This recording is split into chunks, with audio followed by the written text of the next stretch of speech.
leave around offhand, your ISO rating, what is that, do you know? Currently, it's at a 3. That was from 2012. Like I said, we've lost the additional ladder truck, which they said we required 3. We've lost an engine since then, and we've lost about 20% of our manpower since then. Obviously, the manpower is part of the biggest part of the school, so we anticipate, yeah, obviously. Negative impact on residents, and you cannot put a price tag on public safety. Just explain the ISO rating for. The ISO rating may not be familiar with. ISO ratings has to do with your insurance premium ratings based upon the level of protection for all the NFPA requirements that each agency is, compliant with, whether it be staffing levels, age of apparatus, municipal water delivery system, ladder testing, pump testing, hose testing, structural firefighting equipment, so forth, meeting a litany of NFPA requirements in order to do that. Very few are a class 1 in this state, and it is tough to achieve. It can be achieved, but it benefits the community as a whole. Commissioner Hall. I just also want to point out, we always speak about fire and alarms and sprinklers, but I know firsthand that Atlantic City does an enormous amount of other jobs. There, technical rescue and everything else. So everybody who's in trouble in Atlantic City depends on these guys, not just the fires. So. That's a good point. Good point. Thank you, Commissioner. Master Manning, anything, Chuck? Force, we were running force, yes. And yes, as the commissioner pointed out, every summer, in the off hours, water rescue, the bay and the ocean. A lot of work with that. Technical rescue, talking about the Rebel, the crane became detached during a storm up there. So yeah, doing it all. EMS, doing it all. Excellent. Do you do EMS too? Yes, we do first responder. Our EMS calls are up about 23% of our 3-year running average. Our fires are up about 3%. So would you fair to say the total number of men you have in the department is not just fighting fires, it's doing rescue, EMS, a variety of functions. Correct. So on any given day, you're not going to have all of those personnel available to fight fire. Right, so they want to talk about 40,000 residents, but our 40,000 residents create more calls than any other group of 40,000 in New Jersey. Currently, our fire per capita is about 60% over what the national level says it should be, about 7.9, and also with our calls. You're also part of the WASI task force? Yes, So it's quite possible the Metro Strike Team gets called up, and they would have to send firefighters to that call somewhere else in the state, and there would be a period of time where they'd be short even, I think it's a minimum of 6 people have to be ready to go? I'm not sure. Rescue guys? 6 people have to be able to go, so they'd lose 6 more people that were on duty when that call comes in.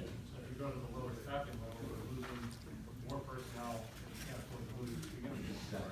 Currently also, we're the only hazmat responder in the county 24/7. Any other commissioners? Mr. Chairman, years ago, this commission was made after we got reports like fire in New Jersey to help advise the government on better ways to protect our citizens. It definitely, we are being thwarted every time we come up with something that's going to make it a safer state, whether it be sprinklers or this. We absolutely have to stop this because it'll be a trickle-down effect. They'll see this works here, they'll go after other places. I would like to amend that not only we send the letter to TCA, and we send the letter to the governor. Okay. Is the movement okay with that? Yes, sir. Thank you. Any other commissioners? Okay, anybody else in the public that wants to tell us what you think, or anything that we haven't covered? The floor is yours. Don't be shy. Just one more thing about our call volume, about our call volume. If you take the cities that are more than double our size out, for both fires and total calls, we're about in the top 5. For the county, we did about 30% of the calls in our whole county last year. Guys, come up so the microphone can pick you up. That's good. That's fine.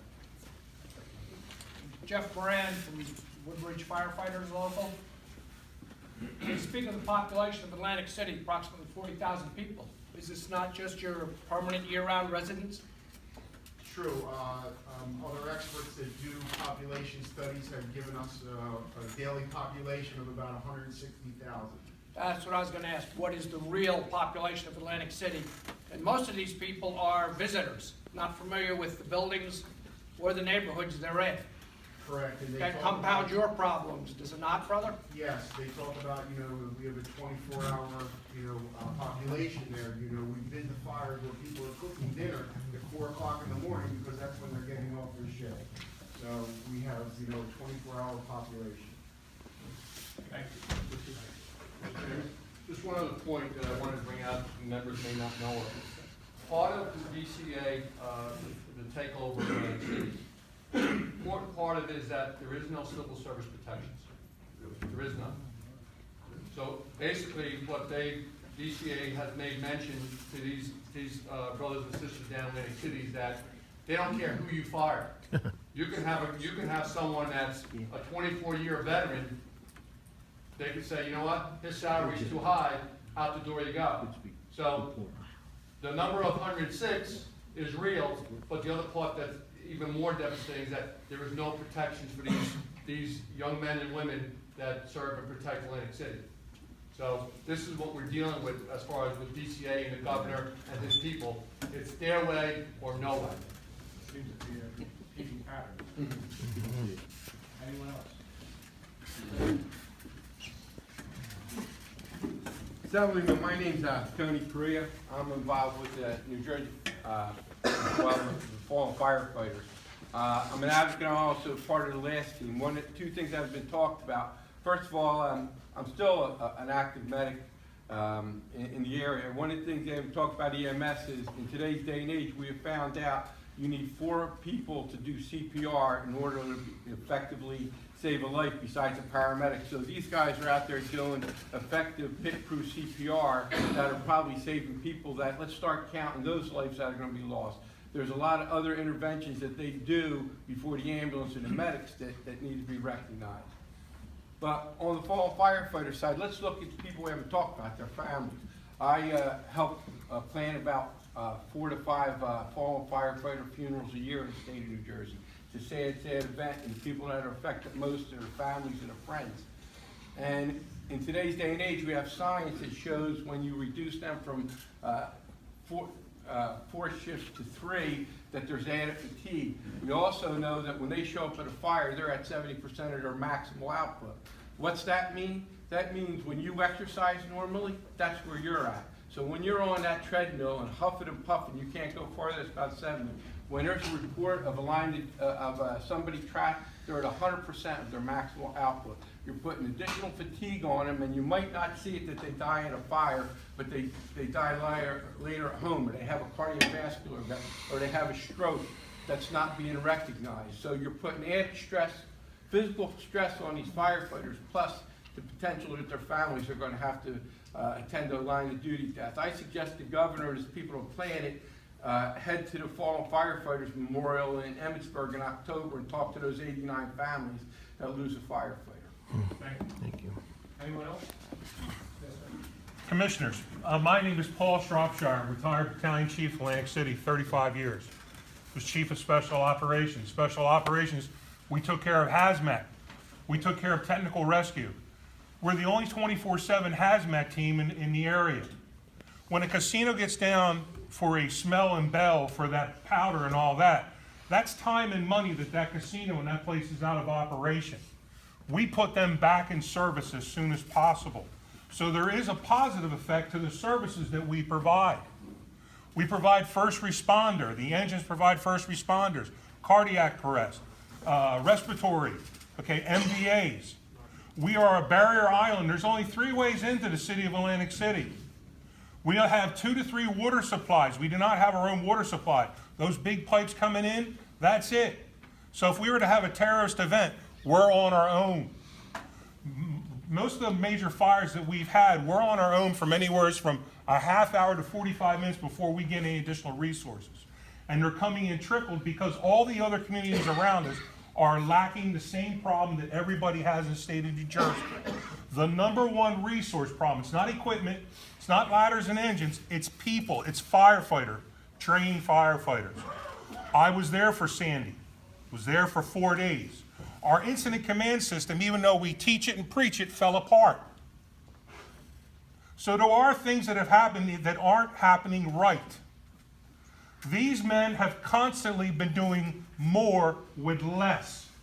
The governor has now put us in a position that he's asking us to do an impossible task. And these gentlemen are not going to walk away from the job that they love and the people that they want to protect. But we're desperate. Jerry Nealis, I was with Jerry back in the day. Okay? Love you, brother. We, as a group of firefighters, are going to get hurt and die. The impact of our families. We need your help. Thank you so much for at least listening to us. We've been screaming in the dark for help. Please help the city of Atlantic City. We have no more resources. We are willing and able to do everything we can in order to make things right for the citizens and the firefighters in the area of New Jersey. It's not only the citizens, it's the visitors. Let me bring out another point. The casinos are still generating money. The casinos are still generating tax dollars. Where's that money going? It's not going to the fire department. They've asked us to cut. My president has already told you how much we've cut. Where is that tax dollar going? It's not coming back around, is it? It's going out. So there is a revenue stream. It's not like the city is just imploding. Yes, it has its problems, but it will come back. So where are those tax dollars coming? We, and me as a retired chief, which I didn't want to leave, okay, but had to. The writing was on the wall, unfortunately. 35 years, and I love these guys. These guys are hard-working firefighters that dedicate their lives. Please, help us. Help the firefighters and help the citizens of Atlantic City and the citizens of the state of New Jersey. What they're proposing to do without facts and positive influence of what's it going to impact is not right. It is a death and life situation. Thank you for your time.